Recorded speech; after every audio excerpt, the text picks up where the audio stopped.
Subscribe our YouTube channel now and don't forget to press the bell icon for latest updates. Pakistan और दुनिया भर में देखने और सुनने वालों को अरशद शरीफ का सलाम। नाज़रीन, आज मरियम नवाज़ ने एक प्रेस कॉन्फ्रेंस की और इंतहाई शदीद गुस्से में थी, आग बगोला हो रही थी और उन्होंने एक ऐलान किया कि मैं लंदन जाऊंगी। और मरियम नवाज़ का जो लंदन जाने का इरादा है, उन्होंने उसकी दो वजूहात बताई। एक तो वो अपने वालिद साहब से मुलाकात करनी है, दूसरा उन्होंने अपना इलाज करवाना है। तो इससे ये बात तो बड़ी वाज़ेह हो गई कि अनकरीब उनकी वापसी जाने के बाद शायद नहीं होगी। लेकिन फिर उन्होंने ये भी कहा कि जब मैं वापस आऊँगी तो फिर सियासी मैदान को लीड करूँगी, बाकायदा तौर पे फाइटिंग फिट होकर वापस आऊँगी और इमरान खान का मुकाबला करूँगी। तो अपना सियासी कैरियर, सियासी फ्यूचर उन्होंने इस हवाले से लाएअमल बता दिया। इसमें नाज़रीन आज की प्रेस कॉन्फ्रेंस पर थोड़ी तफसील से बात करेंगे। दूसरी तरफ साबिक वज़ीर आज़म और पाकिस्तान तहरीक इंसाफ के सरबराह इमरान खान वो अपनी लॉन्ग मार्च की तैयारी कर रहे हैं और लॉन्ग मार्च की इस तैयारी के हवाले से एक्सपेक्टेड ये है कि अगले चंद दिनों में, अगले एक हफ्ते के अंदर अंदर जो पाकिस्तान तहरीक इंसाफ के मुख्तलिफ कायदीन कह रहे हैं कि लॉन्ग मार्च की कॉल दे दी जाएगी। लेकिन इस लॉन्ग मार्च से क्या कुछ हासिल कर सकेंगे, इस दफ़ा स्ट्रैटेजी क्या होगी और माजी की स्ट्रैटेजी से थोड़ा इसे कंपेयर करेंगे कि क्या रिजल्ट हासिल कर सकेंगे या नहीं। और वफाकी हुकूमत ने इस्लामाबाद में जो सेंसिटिव बिल्डिंग्स हैं उसमें आर्टिकल 245 इनका आर्टिकल 245 लगा दिया, जिसका मतलब है कि फ़ौज और रेंजर्स उन्होंने तलब कर लिए कि तमाम अहम इमारतों की जो सिक्योरिटी है वो अफवाज पाकिस्तान के हवाले की जाएगी। जी हाँ, जिस तरह 2014 के धरने के वक्त ये काम हुआ था कि अफवाज पाकिस्तान को बुला लिया गया था। तो इस हवाले से पीटीआई की स्ट्रेटजी क्या कोई रिजल्ट हासिल कर सके, क्योंकि ये इकदाम बड़ा वाज़ेह बता रहा है कि हुकूमत बड़ी वाज़ेह है कि चाहे लॉन्ग मार्च हो चाहे कुछ हो, इलेक्शंस की तारीख नहीं देनी। ये वही अपोजिशन है जो कि माजी में लॉन्ग मार्चेस करती रही थी कि इलेक्शन होने चाहिए, जल्दी होने चाहिए, हम 2018 के इंतखाबात को कबूल नहीं करते। और अब 1-2 वोट्स की मेजॉरिटी के साथ पार्लियामेंट में बैठे हैं और जिसको इमरान खान कहते हैं कि चंद हैंडलर्स और चंद साजिशों और चंद सहूलतकारों की मदद से यह रिजीम चेंज ऑपरेशन करके यह हुकूमत आई, उसको बरकरार रखने का भी लगता है पूरा इरादा है। और मरियम नवाज़ की जब आप प्रेस कॉन्फ्रेंस देखते हैं तो उससे आपको ये अंदाज़ा हो जाता है जो मैसेजिंग उन्होंने आज की है और चारों तरफ उन्होंने बाकायदा फायरिंग की है, किसी को नहीं बख्शा। 4 कम अज़ कम ISI के DGs का उन्होंने हवाला दिया, 2 का नाम लेके और 2 का इनडायरेक्टली। जिन 2 का नाम लिया उसमें जनरल पाशा जो DG ISI थे, बड़े क्रिटिकल टाइम पे DG ISI थे। उसके बाद जनरल ज़हीरुल इस्लाम, जी हाँ वही जनरल ज़हीरुल इस्लाम जिनकी ऑडियो लीक्स भी इन्होंने की थी और जनरल राहील को बाकायदा ये ऑडियो सुनाई गई थी और फिर पब्लिकली ये बताया भी गया कि अपने DG ISI की कॉल्स ये लोग रिकॉर्ड करते थे, उनका जिक्र भी किया। और 2 और का जिक्र भी उन्होंने किया जो कि इस वक्त हाजिर सर्विस हैं दोनों, लेकिन साबिक DG ISI हैं। इनडायरेक्ट इशारे उनकी तरफ किए कि वो सपोर्ट अभी भी इमरान खान को है। और एक का हवाला दिया कि उन्होंने तो जो बुशरा बीबी हैं उनके हवाले से कुछ रिपोर्ट किया था तो शायद इमरान खान नाराज़ हो गए। तो ये वाले इल्ज़ामात आज उन्होंने ISI के सरबराहान पे 2 माजी के, बल्कि 4 माजी के, लेकिन 2 उसमें से हाजिर सर्विस हैं, डायरेक्टली और इनडायरेक्टली ये इल्ज़ामात लगाए। ना सिर्फ ये बल्कि आज उनके स्टैंस में एक तब्दीली भी नज़र आई।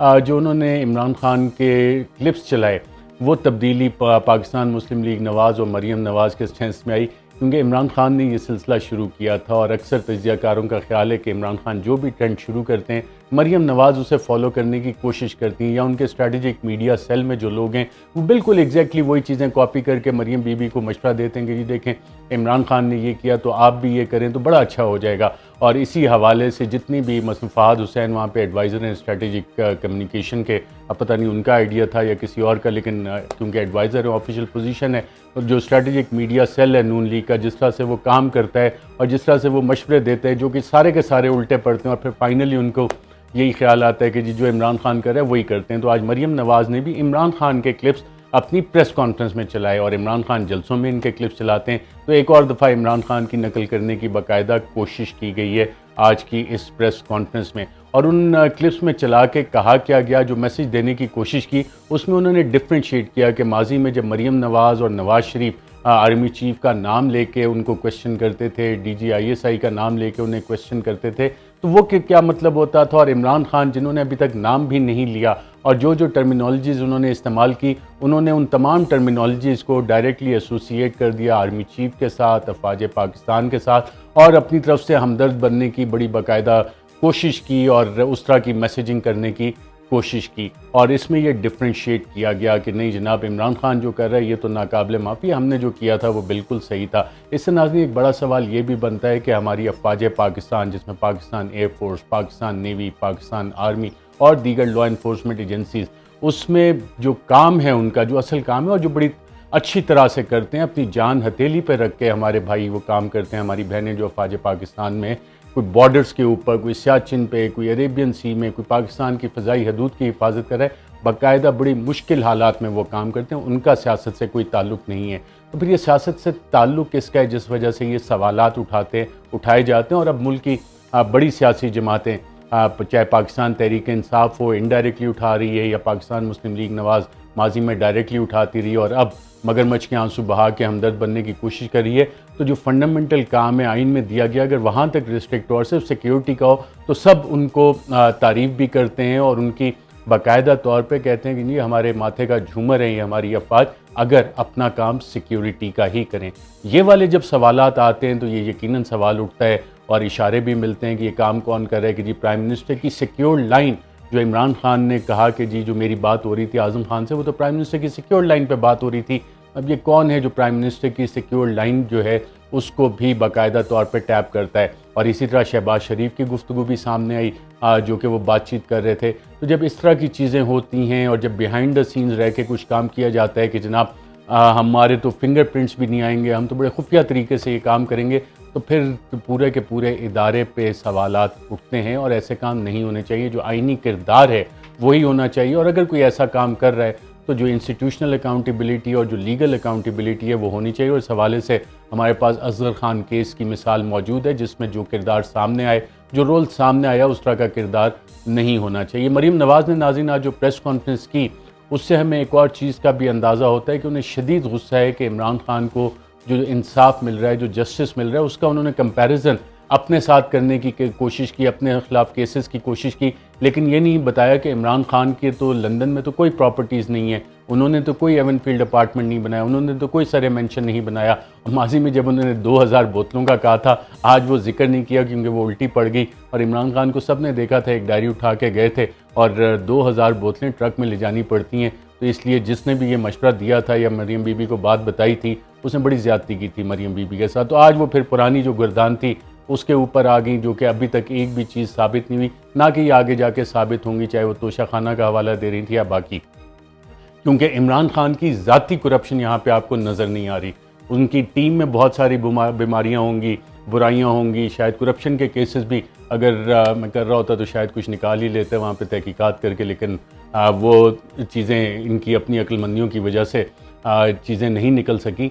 उसमें प्रोब अगर होती तो काफ़ी चीज़ें उनके दीगर लोगों की शायद निकल आती। उसमें ऐसे चंद करैक्टर्स मौजूद हैं पाकिस्तान तहरीक इंसाफ में जिनके हवाले से ये सवालात उठाए जा सकते हैं, लेकिन इमरान खान के हवाले से उनकी ज़ाती करप्शन का सवाल उठाने का सवाल ही पैदा नहीं होता। क्योंकि प्राइम मिनिस्टर हाउस में, प्राइम मिनिस्टर ऑफिस में जो पुराने लोग हैं जिन्होंने मुतअद्दिद वज़ीर आज़म और सदूर के साथ काम किया है, वो सब इसकी गवाही देते हैं। और जब इमरान खान को किसी इस तरह की चोरी का पता भी लगता था तो वो उस पर एक्शन भी लेता था। अब अपनी करतूतें, अपने माल को छुपाने के लिए इमरान खान का नाम इस सारी चीज़ में घसीटा जा रहा है। करप्शन के इल्ज़ाम थोपे जाओ, फिर उसके बाद साइफ़र वाली कहानी जिस तरह से बनाने की कोशिश की गई और इमरान खान को फ्रेम करने की, उसमें इतनी मजाक खेज़ ये कहानी होती जाएगी नाज़रीन आगे जाके। उसमें आपको ये स्ट्रैटेजी भी नज़र आती है कि शायद नून लीग भी ये चाहती है कि इसकी तहकीकात हो, जो कि अच्छी चीज़ है, लेकिन FIA से ये तहकीकात नहीं होंगी जिसमें आप DGIB को भी डाल दें, DGISI को, उसको कोई एक्सेप्ट नहीं करेगा, उसे कवर अप ही समझा जाएगा जब तक ये सुप्रीम कोर्ट ऑफ पाकिस्तान में इसकी ओपन हेयरिंग नहीं होती, इसकी ओपन तहकीकात नहीं होती। क्योंकि अब वो साइफ़र जो है उसके कंटेंट्स लीक हो चुके हैं। जब इन्होंने ये समरी सर्कुलेट की, बाकायदा तौर पे साइफ़र नंबर इसमें लिखा, उसकी तारीख लिखी और राइडर के ज़रिए सबसे क्या बाय सर्कुलेशन ये करवाई, तो वो कंटेंट्स तो अब सबके पास पहुंच चुके हैं। अनकरीब इंशाल्लाह मैं कोशिश में लगा हुआ हूँ कि मुझ तक भी वो कंटेंट्स आ जाएं, तो आपके साथ इसी फोरम से इंशाल्लाह शेयर करेंगे कि वो कंटेंट्स क्या हैं उस साइफ़र के। लेकिन एक चीज़ पता लगी है उसमें कि डोनाल्ड लू ने जो बात की थी वो एग्जैक्टली यही बात थी कि अगर इमरान खान को नहीं हटाया गया तो we will take you head on. ये उसी तरह की धमकी थी जो रिचर्ड आर्मिटेज ने दी थी उस वक्त के DGISI जनरल महमूद को, और कहा था कि either you are with us or against, और फिर एम्बेसडर के ज़रिए जनरल मुशर्रफ को कन्वे वो चीज़ की गई थी और फिर बाकी ये फैसले उस तरह से हुए थे। यहाँ मामला डिफरेंट। साइफर पे फिर बात करेंगे। जो सवालात ये लोग उठा रहे हैं इस हवाले से, उन सारों के अंदर अभी तक जितने फ्रेम हुए ये सारे के सारे खुद फंसते हैं। दूसरी बात नाज़रीन जो मरीम नवाज़ ने की आज, वो मीडिया के हवाले से, बिल्कुल पिछले दौर में भी कुछ कार्रवाइयाँ हुई लेकिन यहाँ पे वो साफ बच निकली कि देखिए जी हमारे दौर में तो मीडिया बड़ा आज़ाद है। एक मिसाल तो मैं आपके सामने बैठा हूँ, मुझे नौकरी से बाकायदा प्रेशराइज करके एयरवाई को निकलवाया गया और ये कंडीशन रखी गई कि एयरवाई तब तक नहीं खुलेगा जब तक अरशद शरीफ को बाकायदा तौर पे सैक नहीं किया जाएगा, नौकरी से नहीं निकाला जाएगा। 4000 मेरे और पुलिस का मामला भी था, बहुत अच्छा फैसला किया एयरवाई ने, कम से कम ऑन एयर आ गया, आप लोग उससे देख सकते हैं। लेकिन अम्माद यूसुफ, उसको रात 2:30 बजे घर रेड करके उठाया गया और Ammad Yusuf vice president ARY news, director news, और आज तक किसी एडिटर के साथ ये कार्रवाई नहीं डाली गई थी और उसके बाद उन्हें अरेस्ट किया गया, ड्यूरिंग इन्वेस्टिगेशन उन्हें ह्यूमिलिएट किया गया। ये मिसाल हमारे सामने है, मुकदमा उनके ऊपर बनाया गया और मरीम नवाज़ कहती हैं जी हमने तो किसी को अरेस्ट नहीं किया, एयरवाई से तो अभी तक कोई अरेस्ट ही नहीं हुआ। उसके बाद आप मिसाल ले लें नाज़रीन, इमरान रियाज खान को बाकायदा मुतअद्दद इन्होंने केसेस किए अपनी, जब इनकी हुकूमत थी 20 से ज़ायद 2 दर्जन केसेस इमरान रियाज खान के ऊपर किए गए और इमरान रियाज खान को भी कस्टडी के दौरान जिस तरह से हरासा किया गया, ह्यूमिलिएट किया गया, टॉर्चर किया गया। इमरान रियाज खान किसी दिन बताएंगे, उनकी तफसीलात उनको बतानी चाहिए ताकि कौम को पता लगे कि जब हम लोग आपके लिए इंफॉर्मेशन ला रहे होते हैं, आपके हकूक़ की जंग लड़ रहे होते हैं, तो उसके पीछे के क्या क्या थ्रेट्स होती हैं, किस किस चीज़ से गुजरना पड़ता है। जमील फारूकी नौजवान सहाफ़ी, अपनी मेहनत से जिसने अपना नाम बनाया, उसे बाकायदा उठाया गया, टॉर्चर किया गया, 3rd डिग्री टॉर्चर उसको दिया गया बेचारे को। उसके अभी तक जो गूगल अकाउंट है, यूट्यूब अकाउंट, वो अभी तक रिस्टोर नहीं, वो पासवर्ड्स भी ले लिए कि आवाज़ वो ना, उसकी आवाज़ ना पहुंच सके। इसके अलावा नाज़रीन आप देख लें, समी इब्राहिम के ऊपर उनके दफ्तर के बाहर हमला किया गया, साबिर शाकिर, उनके धमकियाँ आई, जान से मारने की धमकियाँ, उन्हें बाहर जाना पड़ा और दीगर इस तरह की मिसालें हैं। आरिफ हमीद भट्टी की आप ले लें मिसाल, आरिफ हमीद भट्टी को बाकायदा ऑफ एयर करवाया गया। उनके जो ज़ुबैर चट्टा साहब जिस दिन बीमार थे, 5:45 बजे उनके घर 2 लोग गए और उन्होंने कहा कि जी आज आरिफ हमीद भट्टी नहीं बैठेगा और आरिफ हमीद भट्टी को ऑफ एयर करवाया गया। तो ये तो पिछले 6 माह में चंद मिसालें। अयाज अमीर साहब, इतना बड़ा नाम सहाफ़त का, उनके ऊपर लाहौर में बाकायदा हमला करवाया गया जब दुनिया टीवी से वो प्रोग्राम करके निकले। CCTV कैमरास लगे हुए हैं लेकिन आज तक वो फुटेज नहीं आई। ये वो पिछले 6 महीने में नाज़रीन इनकी कारस्तानी। और मरीम कही थी देखें जी हमारे दौर में तो सहाफ़ियों को कुछ हुआ ही नहीं, एयरवाई से कोई गिरफ्तारी नहीं हुई और एयरवाई से किसी को गिरफ्तार होना चाहिए। जितनी इन्होंने कार्रवाइयाँ की हैं पिछले 6 माह में, इसकी मिसाल जनरल ज़ियाउल हक की डिक्टेटरशिप में नहीं मिलती, इसकी मिसाल अयूब खान की डिक्टेटरशिप में नहीं मिलती। और फिर आप प्रेस कॉन्फ्रेंस में देख रहे थे किस तरह का इज़हार बयां हो रहा था। उस पर वो शेर भी है ना कि दामन पे कोई छींक ना खंजर पे कोई दाग, तुम कत्ल करो हो कि करामात करो। मरीम नवाज़, उनके हैंडलर्स और उनके साथ जो उनके सहूलतकार हैं वो ये तमाम कार्रवाइयों में लफ्ज़ हैं और 1-2 वोटों की हुकूमत को बरकरार रखा जा रहा है ज़िद की वजह से और इंटरनेशनल प्रेशर की वजह से। जो अवामी मैंडेट है, अवामी राय है, उसको सेबोटाज किया जा रहा है और इसी अवामी राय के लिए इमरान खान एक लॉन्ग मार्च का ऐलान कर रहे हैं। तो ये लॉन्ग मार्च अब होगी किस तरह की? क्या इस्लामाबाद आएंगे? और इस्लामाबाद अगर आएंगे तो हुकूमती हलकों में ऑलरेडी नाज़रीन ये डिस्कशन हो चुकी है कि अगर ये आएंगे इस्लामाबाद लॉन्ग मार्च लेके आएंगे तो इन्हें हम F9 पार्क बिठा देंगे या परेड ग्राउंड या कहेंगे किसी और जगह पे बैठ जाएं, लेकिन आगे डी चौक की तरफ नहीं आने देंगे। और अगर इन्होंने कोशिश की तो हम सुप्रीम कोर्ट चले जाएंगे और कहेंगे जनाब ऑनरेबल जज साहिबान आपका ये ऑर्डर है, माजी में भी आपने ये ऑर्डर दिया था, ये जगह डेजिग्नेटेड है, तो इन्हें कहें वहाँ चले जाएं। तो अगर वो इस्लामाबाद में एंटर होते हैं तो उनके साथ ये होगा, इसकी प्लानिंग हो गई है, 245 के तहत फौज बुला ली गई है। तो अब स्ट्रैटेजी क्या बची है PTI के पास, इमरान खान के पास? उसमें बहुत सारी स्ट्रैटेजीज़ हैं नाज़रीन। और प्रोटेस्ट को अगर आप स्टडी करते हैं और डिफरेंट वर्ल्ड मूवमेंट्स को स्टडी करते हैं तो आप इस्लामाबाद के बाहर से रह के भी इस्लामाबाद को चोक कर सकते हैं और गवर्नमेंट को आप फोर्स कर सकते हैं कि जनाब आप इलेक्शंस का इनेकाद करें। वो PDM की जमातें जो खुद इलेक्शंस मांगती रहीं कि 2018 के इंतखाबात को हम कबूल नहीं करते और इमरान खान ने जब असेंबली तोड़ के ऐलान किया कि इलेक्शंस में जाना है तो वहाँ से सब के सब भागे, पतली गली से निकल गए। बिल्कुल उसी तरह रिजीम चेंज ऑपरेशन की प्लेबुक जो ईरान में मुसद्दक के खिलाफ 1950s के शुरू में इस्तेमाल हुई, एग्जैक्टली वही प्लेबुक पाकिस्तान में इस्तेमाल की गई। और इमरान खान ने कहा कि चलो लोगों के पास चलते हैं, आपके पास जाते हैं, अवाम के पास जाते हैं, तो वहाँ से ये सब भाग गया और अभी तक इनका भागने का इरादा है। तो क्या इस्लामाबाद को बगैर इस्लामाबाद में एंटर हुए चोक किया जा सकता है? मुख्तलिफ शहरों में कंप्लीट शटर डाउन स्ट्राइक हो सकती है, इंडस हाईवे बंद हो सकती है, मोटरवेज बंद हो सकती हैं। जब तक नाज़रीन ये चीज़ें नहीं करेगी पीटीआई, और अगर वो समझते हैं कि लॉन्ग मार्च लेके इस्लामाबाद आ गए, इस्लामाबाद में हम आके बैठ जाएंगे, तो हुकूमती हल्के कह रहे हैं जी पहले भी तो 126 दिन का धरना हुआ था, क्या हुआ, आए आके बैठें, फ़ौज को हमने बुला लिया, रेंजर्स हम तैनात कर देंगे, उसके बाद ये जलसा करते रहें। तो इसमें स्ट्रैटेजी ऑल्टरनेट इन्हें करनी पड़ेगी, और फैज़ाबाद को ब्लॉक करें, बाराकोह को अगर ये ब्लॉक करते हैं, और डिस्कशंस भी इस हवाले से मेरे ख्याल से 1-2 हुई हैं। फिर इस्लामाबाद एक्सप्रेसवे को ये अगर ब्लॉक करते हैं, मोटरवेज ब्लॉक करते हैं, हाईवेज ब्लॉक करते हैं, और कंप्लीट शटर डाउन अगर करते हैं, तो फिर हुकूमत बातचीत करने पे आमादा होगी, और इमीडिएटली नहीं होगी, जब वो पेन फील होगा उन्हें, तो उसके बाद शायद ये तैयार हों। और इस पे मेरा ख्याल आवाम को भी अब कुछ कुर्बानी देनी पड़ेगी कि जो मुश्किलात इसमें आए, कि हकीकी आज़ादी की अगर जंग लड़नी है, जो पिछले 75 साल से इस मुल्क के साथ हो रहा है, पिछले 75 साल से जो इंडिपेंडेंट फॉरेन पॉलिसी चलाने की जो भी लीडर कोशिश करता है उसे साइडलाइन किया जाता है। अगर हमने उसे तब्दील करना है, अगर हमने ये आज़ादी लेनी है कि इंटरनेशनल फाइनेंशियल इंस्टीट्यूशंस ये डिक्टेट ना करेंगे पाकिस्तान में पेट्रोल की कीमत कितनी होनी है, कितनी नहीं होनी है, हमारी खारजा पॉलिसी कैसी होनी है, चाइना के साथ ताल्लुकात होने हैं नहीं होने, रूस के साथ ताल्लुकात होने हैं नहीं होने, अमेरिका के साथ ताल्लुकात की नौयत क्या होगी, बाकी खित्ते में ताल्लुकात की नौयत क्या होगी, उसके लिए हमें ये हकीकी आज़ादी की जंग लड़नी है। जो अल्लामा इकबाल का ख्वाब था खुददारी का, जो कायद-ए-आज़म मोहम्मद अली जिन्ना ने सॉवरेनिटी की बात की थी, पाकिस्तान की सॉवरेनिटी की जो विज़न उन्होंने दिया था, उस विज़न को कायद-ए-आज़म की वफ़ात के बाद ही दफन कर दिया गया। और हमेशा से हम ये देखते आए हैं कि बिग पावर गेम में चंद लोग बैठ के बंद कमरों में ये फैसला करते हैं कि अब ये डायरेक्शन ऐसे होगी और मुल्क को ऐसे लेके चलना, और पाकिस्तानी कौम को, जो इंतहाई बाशऊर पाकिस्तानी कौम है, भेड़ बकरियों की तरह हम हाँक लेंगे, ताकत के ज़ोर पे हाँक लेंगे।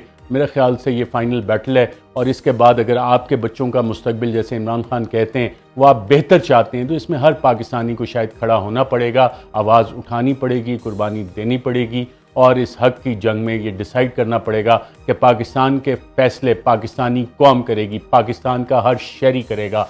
जब वो वोट डालता है तो वो अपनी ताकत का इजहार करता है, और इस वक्त पाकिस्तानी शहरी अपने वोट के हक़ का, जो वोट का हक़ है, उसकी डिमांड कर रहे हैं, और वो उन्हें डिनाई की जा रही है। ये नाज़रीन आगे की सूरत हाल अभी डेवलप हो रही है, इंतहाई क्रिटिकल अगले चंद दिन है जिसमें इंतहाई अहम फैसले होने हैं। हु ब्लिंक्स फर्स्ट ये भी देखा जा रहा है, और इमरान खान अपनी तैयारी कर रहे हैं, दूसरी तरफ हुकूमत भी तैयारी कर रही है, और सबसे क्रिटिकल रोल आवाम का होगा, आपका होगा। अपना बहुत बहुत ख्याल रखिएगा नाज़रीन, मुझे दीजिए इजाज़त, अल्लाह हाफ़िज़। Subscribe our YouTube channel now and don't forget to press the bell icon for latest updates.